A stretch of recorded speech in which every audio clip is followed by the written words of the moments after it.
काम सरकार का है। सरकार के 3 मेन काम है, शिक्षा का, चिकित्सा का, सुरक्षा का। अगर आप सरकार के काम में सरकार की मदद करें तो सरकार को भी आपकी किसी न किसी रूप में मदद करनी चाहिए।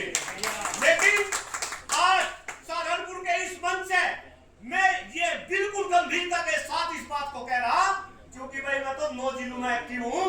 सरकार भी तब कहीं न कहीं लूटने का काम कर रही, लूटने का काम, और आप लूटते जा रहे, वो तो भला हो। अशोक मलिक जैसे भाई, ये क्रांतिकारी भाई, कहीं न कहीं सरकार की जो नींद है शिक्षा क्षेत्र के प्रति, उसे खोलने का काम कर रहे।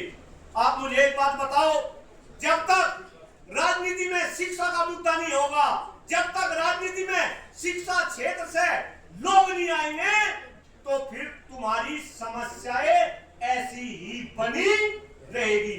इस देश में कोई है पूछने वाला? मैं किसी सरकार पे कटाक्ष नहीं कर रहा, मैं किसी पॉलिटिकल पार्टी पे कटाक्ष नहीं कर रहा, लेकिन आप देखो कि देश की सरकार कितनी गंभीर है। जब केंद्र में भारतीय जनता पार्टी की सरकार आदरणीय मोदी जी के नेतृत्व में बनी, तो स्मृति ईरानी जो मात्र 12वीं पास थी, उसे शिक्षा विभाग दे दिया गया। अभी भी आप बिहार में बात करो, हमारे मुख्यमंत्री जो बिहार में बने, वो मात्र 7वीं पास है, 7वीं पास। भाई एक बात बताओ, जब ऐसे लोगों को आप नेता बनवाओगे तो क्या ये शिक्षा की बात करेंगे? आया ना, नहीं करेंगे। ये केवल और केवल जाति, धर्म, संप्रदाय, मंदिर, मस्जिद की बात करेंगे, और शिक्षा का मुद्दा आपका साइडलाइन पड़ा रहेगा। और मैं तो बोलता हूं, मैं इस बात को बोलता हूं, आदरणीय प्रधानमंत्री जी को मैं चैलेंज करता हूं कि अगर आपको इस देश को विकसित बनाना, तो उसका रास्ता केवल और केवल आपको शिक्षा के गलियारे से होकर गुजारना पड़ेगा। आपको प्रबंधकों को सशक्त करना पड़ेगा, आपको शिक्षा क्षेत्र में काम करने वाले शिक्षकों को सशक्त करना पड़ेगा, आपको अभिभावकों को सशक्त करना पड़ेगा, आपको विद्यार्थियों को सशक्त करना पड़ेगा।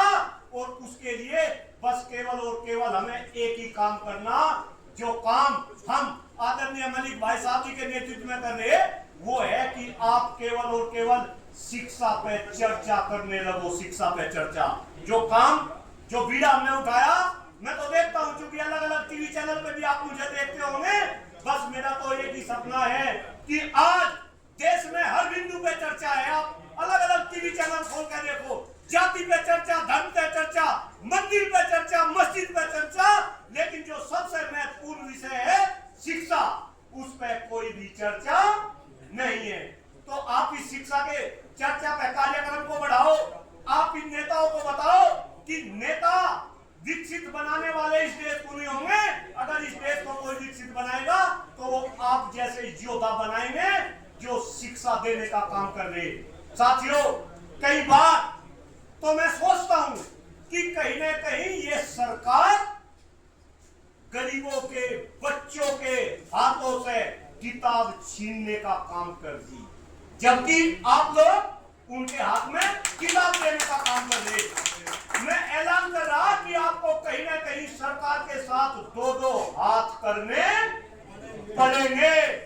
और देखो भाई, ये कोई राजनीतिक मंच नहीं, ना मैं कोई अपील कर रहा, लेकिन मैं तो ये देख रहा कि जब राजनीति की बात आवे, हो सके आप बड़ी बड़ी बात करते हो, लेकिन जब राजनीति की बात आवे और वोट देने की बात आवे, तो तब भी ऐसे प्रतिनिधियों को चुनते हैं जिनका पढ़ाई से कोई मतलब नहीं है। कह दूं दिल की बात, 5 साल पहले एमएलसी शिक्षक का मैंने चुनाव लड़ा, आप साथियों के बीच में था, लेकिन आपने एक ऐसे प्रतिनिधि को चुना जिसको एजुकेशन का ही नहीं पता, जो कभी शिक्षक नहीं रहा, जो कभी प्रबंधक नहीं रहा, जो कभी एसटीडी पीसीओ चलाता था, आज वो आपका प्रतिनिधि कर रहा।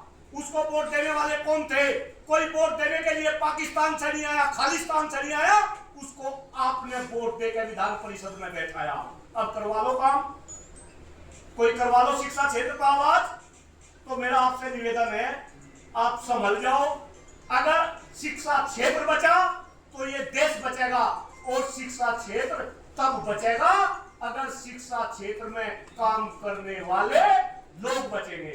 बस एक बात लास्टली मैं बोल रहा, अपनी वाणी को विराम दे रहा, सरकार की चाल कहीं न कहीं छोटी मछलियों को खाने की है शिक्षा क्षेत्र में। और यहाँ जितने भी सभागार में बैठे, मेरे ख्याल से मलिक साहब ज्यादातर छोटी मछली है। अगर आप जागरूक ना हुए, आपने सरकार की चाल को ना समझा, तो आने वाले टाइम में सारी की सारी छोटी मछली खाई जाएगी और बड़ी मछली इस शिक्षा क्षेत्र में सरवाइव करेगी। और सोच लेना, अगर छोटी मछली खाई गई तो आने वाले टाइम में इस देश में गरीब का बच्चा कैसे पढ़ेगा। अरे शिक्षा तो समान होनी चाहिए, सम शिक्षा व्यवस्था देश में होनी चाहिए। अभी देखो नेपाल के अंदर सत्ता परिवर्तित हुआ, जो युवा प्रधानमंत्री बना, किस तरीके के डिसीजन वहां पे लिए गए। शायद ऐसे ही डिसीजन कहीं न कहीं शिक्षा क्षेत्र को लेकर आज हिंदुस्तान में भी लेने की जरूरत है। इस आशा के साथ आप सभी जागरूक होंगे। और जो लोग संघर्ष कर रहे, मैं तो कह रहा, अगर आप संघर्ष नहीं कर सकते तो कम से कम जो संघर्ष कर रहे हैं अशोक मलिक जैसे बड़े भाई कम से कम इनका साथ तो दो, कम से कम इसका साथ तो दो। और केवल नारे लगाने से बात नहीं बनेगी, आपको साथ देना पड़ेगा। एक डॉक्टर कुलदीप मलिक, डॉक्टर अशोक मलिक से बात नहीं बनने की। आपको हर विद्यालय के अंदर, हर गांव के अंदर, हर कस्बे के अंदर, हर जिले के अंदर, हर प्रदेश में आपको अशोक मलिक और डॉक्टर कुलदीप मलिक बनाने पड़ेंगे। आपने मुझे इतने सम्मानित मंच पर बोलने का मौका दिया। आदरणीय शर्मा जी भी आज मेरे उद्बोधन को सुन रहे, मेरा तो बड़ा सौभाग्य है। मेरी कई बार फोन पर बात हुई, जब मैं चुनाव लड़ा तब भी मैंने इनको निवेदन करा। आज ये भी लाइव मेरा उद्बोधन सुन रहे, आपका भी शर्मा जी बहुत बहुत धन्यवाद। आदरणीय कर्नल साहब, सारे के सारे लोग, सभी का हृदय की गहराई से आभार। जय हिंद, जय भारत, जय शिक्षक समाज, बहुत बहुत धन्यवाद। Thank you.